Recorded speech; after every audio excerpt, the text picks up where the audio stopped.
Donc du coup, tu as investi 5 heures. Tu as investi 5 heures de ton temps. Ça, moi, je n'arrive pas à comprendre. Et tu vas signer 7 devis sur 10. Qui a parlé de problème? Il n'y a que des solutions. Dans le BTP, ça ne sert à rien de faire des devis si tu ne signes pas. Donc du coup, je vais te montrer là, en 6 à 8 semaines, comment tu peux passer de 30% de taux de signature à 70% de taux de signature. Le taux de transformation, qu'est-ce que c'est? Tu vas avoir un flux de clients qui va arriver. Alors là, c'est ce qu'on appelle la vente en entonnoir. Alors, c'est une méthode qui vient des États-Unis, mais ce n'est pas le sujet. Les clients arrivent en flux constant, régulier. Là, on ne va pas parler d'acquisition dans cette vidéo, mais on va parler d'acquisition très rapidement. Et donc, du coup, ce qui se passe, c'est que aujourd'hui, tu signes très peu de tes clients. Et donc, il y a énormément d'énergie qui est dissipée. Donc, ce qui se passe, je vais t'expliquer tout de suite comment tu vas pouvoir rectifier le tir et aller chercher beaucoup plus de clients qualifiés. Et donc, du coup, ça passe par, du coup, évidemment, l'acquisition. Ici, on va pas la voir, on la reverra dans une prochaine vidéo. Ça passe par la qualification. Qualification de tes prospects. Et ouais, les gars, c'est qu'aujourd'hui, en fait, le problème, c'est que tu vas aller chercher des clients, tu vas répondre à des demandes, donc ils vont formuler une demande, et toi, tu vas aller offrir tes services gracieusement, gratuitement, et tu vas y aller sans filtre. C'est-à-dire que tu y vas, on t'appelle et tu y vas. Et donc, du coup, c'est pour ça qu'aujourd'hui, ton taux de transformation, déjà, ici, il se casse la gueule, parce que tu vas chez n'importe qui. Et donc, tu cours et tu y vas sans te poser de questions. Alors que la partie qualification, c'est une des parties les plus importantes. Tu vas en fait filtrer, tu as 5 questions à poser, donc qui sont la partie délai, dans combien de temps ils veulent réaliser leur projet. Ensuite, tu vas avoir la partie contexte, est-ce qu'ils ont déjà fait appel à d'autres artisans et où est-ce qu'ils en sont un petit peu dans leur projet. Tu vas leur demander évidemment le type de projet. Tu vas leur demander également leur budget.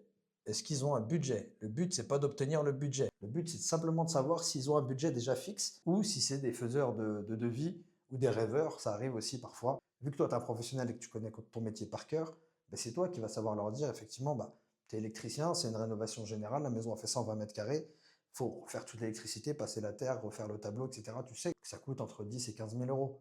Donc du coup, tu sais leur dire est-ce que vous avez une enveloppe entre 10 et 15 000 euros ou pas. Voilà, simplement pour savoir. Ben non, moi j'ai que 5 000 euros. Ah d'accord, bon, là ça va être problématique. Est-ce qu'on peut refaire une rénovation partielle? Et donc là, tu qualifies ton prospect, ça te permet de filtrer. Tes plaquistes, c'est pareil.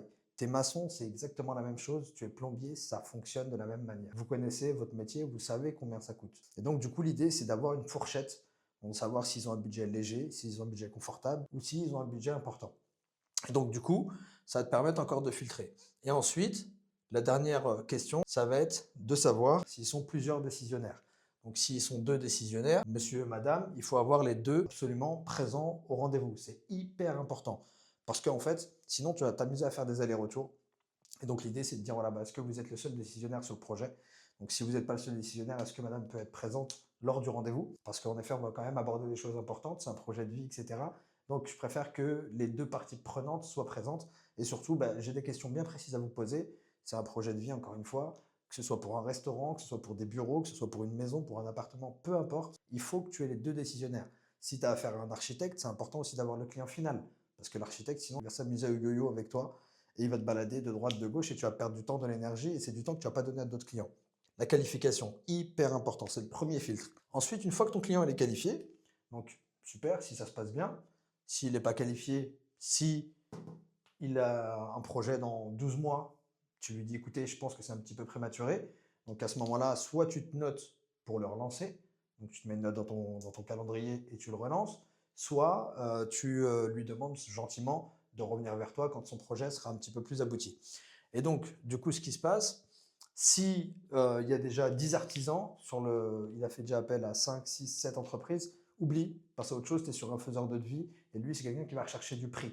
Et nous, ce n'est pas ces clients-là qui nous intéressent. Nous, les clients qui nous intéressent, c'est les clients qui vont sortir le porte-monnaie, qu'on va aller toucher au niveau de l'émotionnel et qui vont payer pour tes services. Le type de projet, évidemment, ça va te permettre de montrer un petit peu ton expertise déjà au téléphone. Hyper important, les gars, de passer du temps au téléphone avec vos clients dès le début. Déjà, en fait, ça te permet de te démarquer de tous les autres, de montrer ton professionnalisme, de montrer aussi, tu sais, il y a un truc très simple, la psychologie humaine, elle n'est pas compliquée. Hein.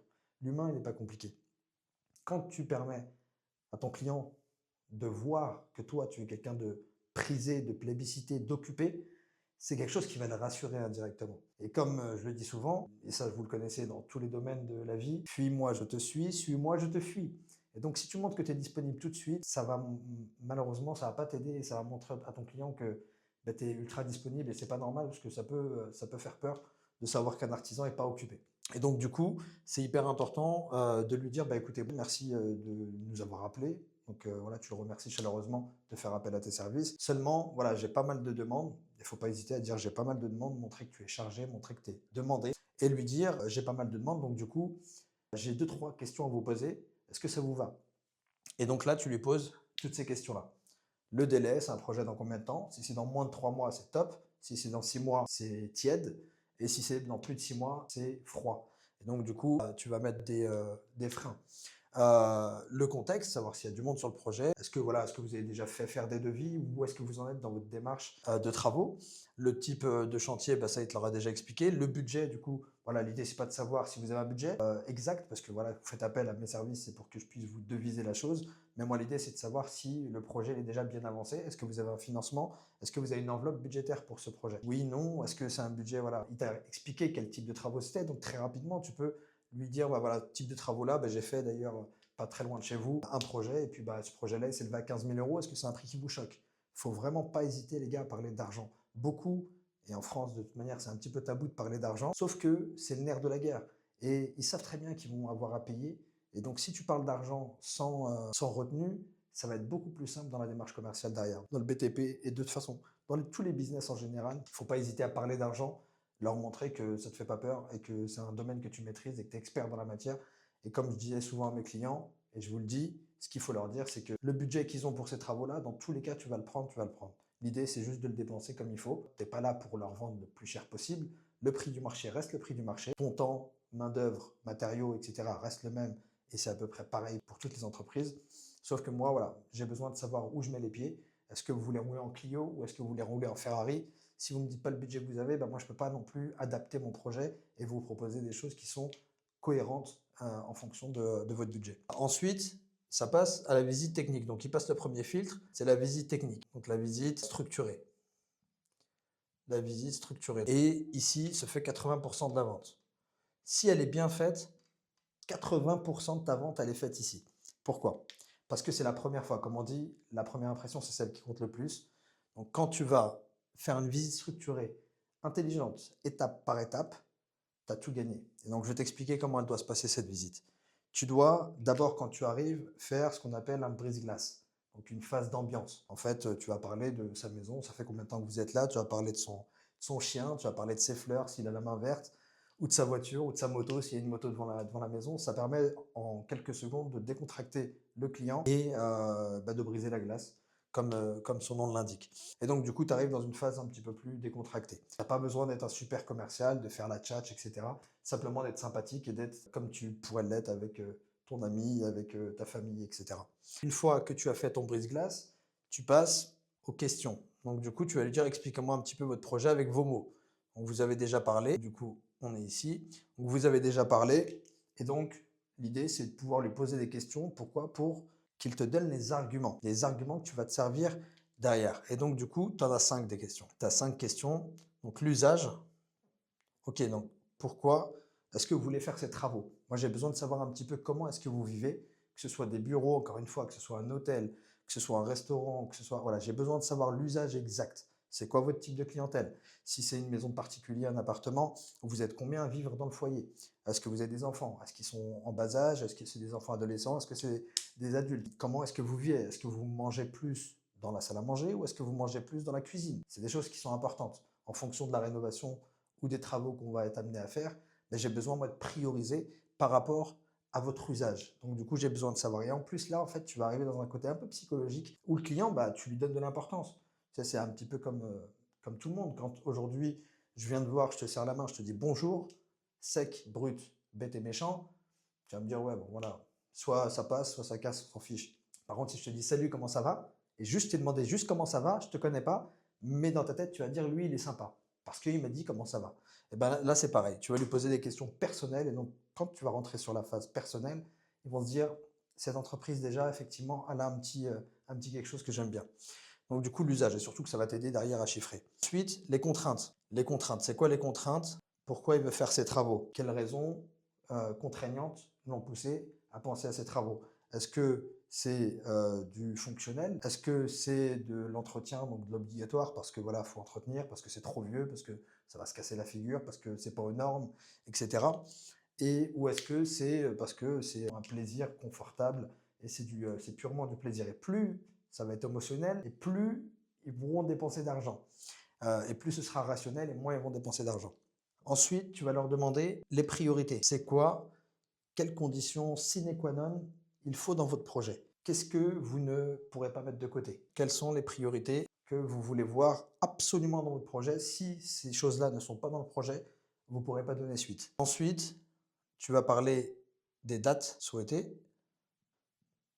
Les dates souhaitées, donc savoir quand est-ce qu'il veut faire ces travaux-là. Voilà, dans l'idéal, si il avait ce pouvoir-là, il avait une baguette magique, quand est-ce qu'il voudrait que ce soit. Et pour finir, et quelque chose des plus importants, c'est le niveau de finition. Et ça, il y a très peu d'entreprises qui proposent des niveaux de finition différents, alors qu'ils existent. Alors il faut que tu aies 3 niveaux de finition, hyper important.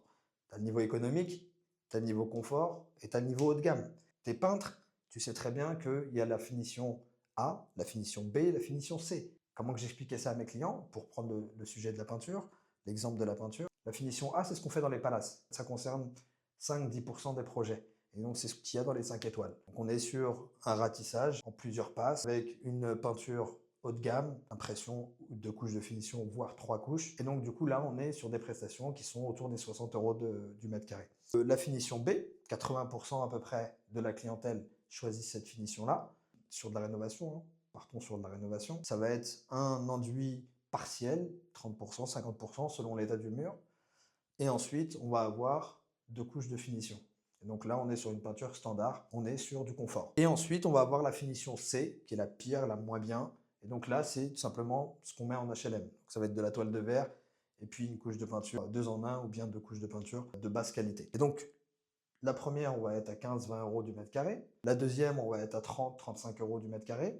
Et la troisième, on va être 60 euros du mètre carré. Ça, tu peux le proposer aussi en électricité. Si tu es électricien, tu sais bien que le Céliane ne coûte pas le prix de la première gamme de chez Schneider ou de chez Legrand. Et donc, du coup, tu vas pouvoir proposer des niveaux de gamme. C'est hyper important. Pourquoi? Parce que tu vas t'adapter au budget du client. Ça va montrer ton expertise et montrer que tu n'es pas bloqué sur une mise en œuvre et un seul produit.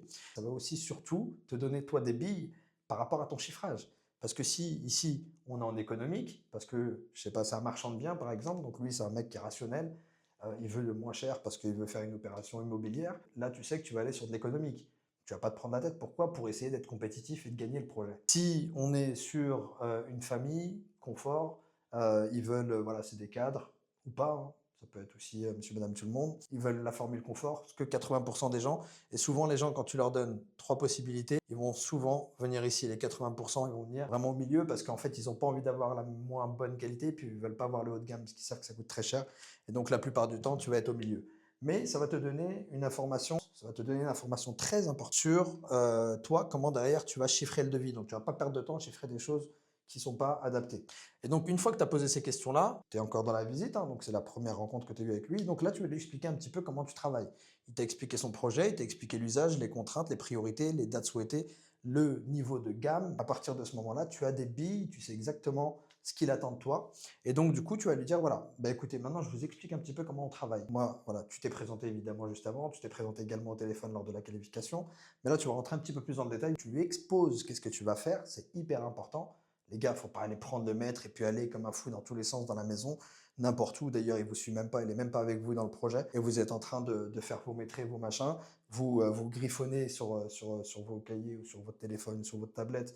Vous rentrez en speed au bureau pour faire le plus vite possible le devis, pour vous débarrasser en fait de la charge commerciale. Au final, c'est pour ça que vous avez un taux de transfo de 30%, pour les meilleurs encore, parce que c'est 25% en moyenne en France. Bon, du coup, revenons à ce qu'on disait. Il faut absolument que tu l'impliques. Et pour l'impliquer, tu lui expliques, voilà, donc là, ce qui va se passer. Donc, merci pour toutes ces réponses, c'est précieux pour moi. Et donc, on va pouvoir avancer dans le bon sens. Et donc, maintenant, je vais vous expliquer un petit peu comment on travaille. Donc là, je vais faire la visite technique, je vais prendre les métriques, etc. On a parlé de tel et tel sujet. Donc, je vais vous inviter à venir avec moi parce que je vais avoir besoin de vous et puis je vais vous expliquer deux, trois choses parce que là, vous m'avez dit ce dont vous avez envie. C'est top, c'est très bien et merci beaucoup. Et votre projet, il est pertinent. Tu le caresses un peu dans le sens du poil, c'est hyper important. Par contre, il ne faut pas trop le caresser dans le sens du poil. Il faut savoir les brusquer, les clients. Les clients, quand ils font appel à nous, ils ont besoin d'expertise, ils ont besoin de conseils. Et donc, du coup, il faut leur dire, voilà, votre projet, il est hyper intéressant, sauf qu'en réalité, j'ai vu deux, trois lacunes dans votre projet, mais en faisant la visite technique, et donc c'est pour ça que je vous invite à rester avec moi, eh ben, on va voir comment on peut améliorer ce projet-là. Parce que moi, le but, c'est pas de vendre le plus cher possible. Le but, c'est de répondre à votre besoin. Le but, c'est d'être au plus juste, au plus près de votre besoin et pas de vos envies. Parce qu'il y a ce dont vous avez envie, mais il y a ce dont vous avez besoin. Et moi, je suis plus là pour répondre à ce dont vous avez besoin. Donc, je vais prendre en compte le bâti, chose que vous n'avez pas pris en compte parce que c'est normal, c'est pas votre métier. Donc, je vais regarder les contraintes, je vais prendre en compte votre budget. S'il permet certaines choses, peut-être qu'il faudra prioriser, arbitrer, etc.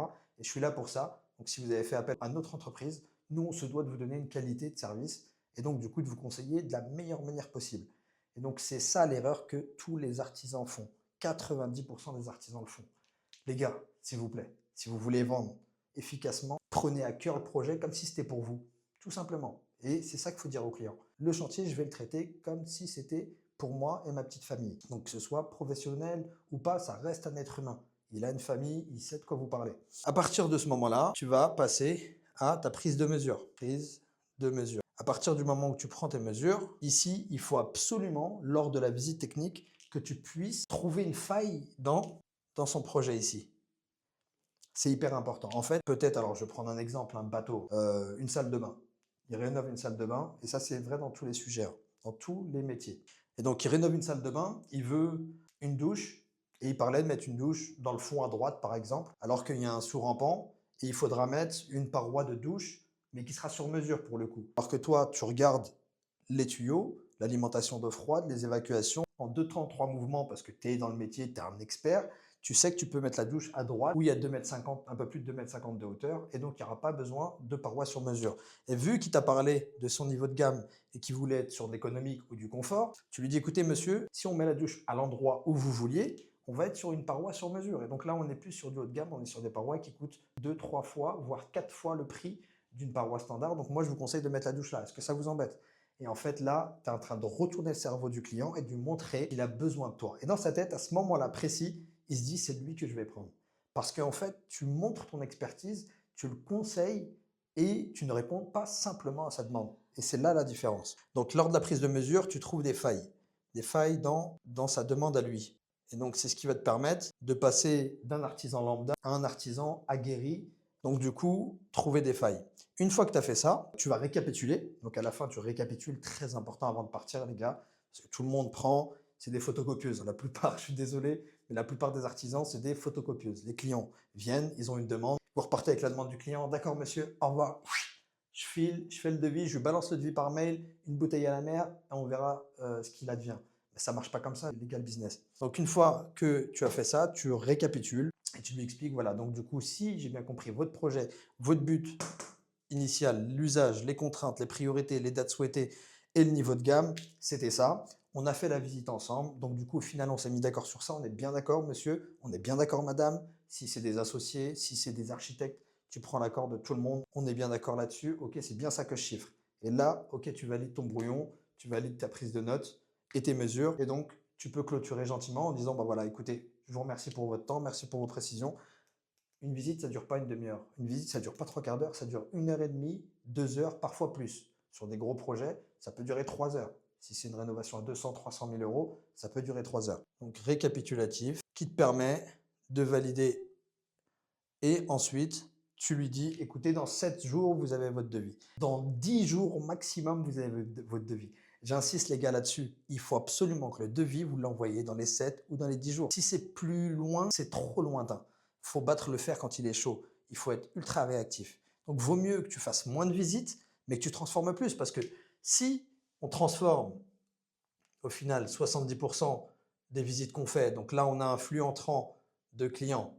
Ce flux entrant de clients, on va en transformer 70% au lieu de 30%. Hier, tu transformais ça. Hier, tu transformais ça. Aujourd'hui, tu vas transformer ça. Donc, tu peux faire moins de visites, mais prendre plus de temps sur tes visites. Et donc, l'idée, c'est vraiment de transformer un maximum. 10 jours maximum pour envoyer le devis. OK? Une fois que tu respectes ces 10 jours-là, on est bon. Donc du coup, tu lui envoies le devis dans les 10 jours et ensuite, tu vas pouvoir relancer, etc. Et donc, avant, ce qui va se passer, c'est le closing. Ah alors, qu'est-ce que c'est le closing? Ah ouais, dans le BTP, il y a du closing, Youssef, c'est quoi ce délire? Eh oui, il y a du closing, les amis. Parce que le closing, vous en avez entendu parler là avec les gars du marketing, et puis je respecte tout le monde, il n'y a aucun problème. Mais le closing, ça fait 20 ans, ça fait 20, 25 ans que ça existe en France, plus que ça même. Ça fait 15 ans que je fais du closing. Et la vente, c'est de la vente directe, de la vente indirecte, peu importe, professionnel ou particulier. Il y a un moment où c'est la négociation. Donc la négo, le closing, c'est la même chose. Et donc le closing, eh oui, parce qu'envoyer un devis par mail, c'est facile. On se débarrasse de la patate chaude. On balance la patate chaude, mais ça ne marche pas comme ça. Il faut absolument que vous présentez votre devis. Tout devis qui est au-dessus de 10 000 euros, c'est une présentation obligatoire. Présentation obligatoire. Pourquoi présentation obligatoire? Ah oui, tu as travaillé combien de temps là? Tu as qualifié le client. Ici, tu as passé, allez, on va dire 15 minutes. Okay, 15 minutes, 30 minutes, ça dépend le client. Ensuite, tu as fait la visite structurée, tu as passé 1h30. Okay. Ensuite, tu es parti, tu as chiffré le devis, tu as passé plus, allez, on va être gentil, on va mettre 2 heures. 1 heure ou 2, ça peut être 30 minutes, tu m'as compris. Donc ça fait 3h30, 3h45, les allers-retours, la recherche de produits, s'il y a eu des recherches de produits, la lecture des plans, s'il y avait des plans à lire et à analyser. Donc du coup, tu as investi 5 heures. Tu as investi 5 heures de ton temps. Je ne sais pas combien tu es de l'heure. Moi, c'était 60 € de l'heure pour chacun de mes gars. 60 € de l'heure multiplié par 5, ça fait un petit peu d'argent quand même. Du coup, ce qui se passe, ça fait 300 €. Donc 300 € d'investi que toi, tu as mis aujourd'hui de ta poche. Donc 300 €, est-ce que tu les jetterais par les fenêtres? Est-ce que 300 €, tu les enverrais par mail? Non, je ne crois pas. Donc du coup, pourquoi est-ce que ton devis, tu l'envoies par mail? Ça, moi, je n'arrive pas à comprendre. Ton devis, il faut que tu le présentes physiquement. Donc tu as des bureaux, tu accueilles le client dans ton bureau. Et encore une fois, la partie, elle n'est pas finie. On est encore dans l'entonnoir. On est encore en train de montrer notre professionnalisme ici lors de la présentation. Tu le reçois avec un café, tu le reçois correctement, son devis, il est prêt. Tu as un grand écran, si possible, tu lui présentes le devis sur le grand écran, plus il a un exemplaire papier où il peut poser ses questions. Tu lui expliques chacun des lots, et donc le devis il est bien construit. On refera une autre vidéo, parce que je ne peux pas tout vous expliquer en une seule vidéo. Mais ce qui est hyper important dans le BTP, mes amis artisans, TPE, PME, peu importe, il faut absolument que vous présentez vos devis physiquement. C'est une nécessité absolue. Tu vas pouvoir recevoir les objections. Tu vas pouvoir parler avec le client. Tu vas pouvoir comprendre ses freins. Tu vas pouvoir adapter le devis. Tu vas pouvoir baisser les prix sur certains produits, changer, arbitrer, etc. Et donc, c'est ce qui va permettre de signer plus rapidement. Le contact humain, les gars, c'est absolu et c'est nécessaire. Vraiment. Tu vas présenter ton devis. Si tu n'as pas de bureau, pas de problème. Tu es un artisan, tu n'as pas de bureau. Mais aucun souci. Qui a parlé de problème? Il n'y a que des solutions. Les problèmes, vous les voyez, vous, quand vous voulez les voir. Quand il y a un problème, c'est qu'il y a une solution en face. Donc, s'il n'y a pas de bureau, on présente le devis à domicile. On présente le devis dans les bureaux de l'entreprise. On présente les devis chez l'architecte. On organise avec l'architecte si besoin. Si vous travaillez avec les architectes, moi je ne suis pas fan, mais si vous travaillez avec les architectes, vous présentez le devis chez l'architecte. À partir du moment où vous avez présenté le devis, voilà pourquoi ce produit-là, tu vas expliquer comment tu as rédigé le devis, etc. Et tu vas signer 7 devis sur 10. Voilà, je ne peux pas te le garantir parce que ça dépend de toi et ça dépend de l'effort que tu vas mettre et du respect de ces étapes-là. Mais si tu respectes ça, je peux te garantir que tu signeras 7 devis sur 10, au minimum 6 devis sur 10.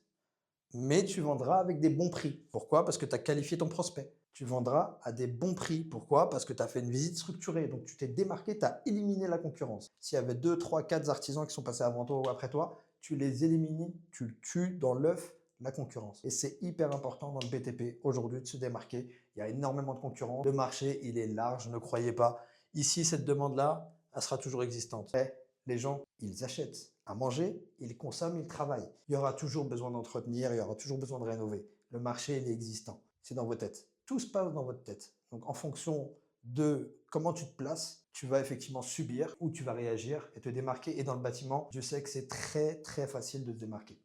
Donc, à toi de jouer. Mets en place tout ça. Abonne-toi si tu n'es pas abonné parce qu'il y a d'autres vidéos qui vont arriver pour compléter cette partie-là. On va parler d'acquisition. On va parler très bientôt de la partie closing avec les objections, etc. On va parler de la visite structurée beaucoup plus en détail. Je ne peux pas tout vous donner d'un coup. Voilà. Donc moi, c'est Youssef, 18 ans dans le BTP, un peu plus de 11 ans dans l'entrepreneuriat. 15 ans dans la vente, ben, j'ai fait le tour. J'ai été ouvrier, puis artisan, puis en TPE, puis en PME. Donc je sais de quoi je parle et ici, je veux vous transmettre tout ce que je connais, tout ce que j'ai appris. J'ai généré plus de 17 millions d'euros de chiffre d'affaires sur mon dernier groupe d'entreprises, tout corps d'État. Donc quand je parle ici, je parle de tout corps d'État. Charpente, couverture, plomberie, élec, placo, carrelage. Et je reste dans le BTP, le secteur qui est cher à mon cœur. Et je vous dis à bientôt.